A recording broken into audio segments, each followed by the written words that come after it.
আরেকটা আজীব কথা, আল্লাহর আয়েশা আম্মাজান বলতেছেন, রমজান আসলে যেন আল্লাহর রসুলের চেহারা এরকম হতো, উনি যেন আমাদেরকে চিনতেনই না,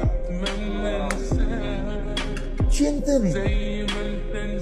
আমাদের সাথে কোনো সম্পর্ক নাই, চিনতেন না। হ্যাঁ, আমাদের সব প্রয়োজন মিটাইতেন, কিন্তু ভাবভঙ্গি এরকম যে আমাদেরকে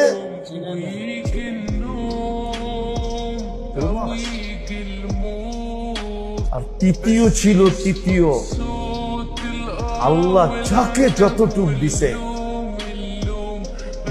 যাকে যতটুকু দিছে আল্লাহ, যাকে দেন নাই তার উপরে সাধ্যের চেয়ে বেশি, সাধ্যের চেয়েও বেশি, সাধ্য অনুযায়ী না, সাধ্যের চেয়েও বেশি।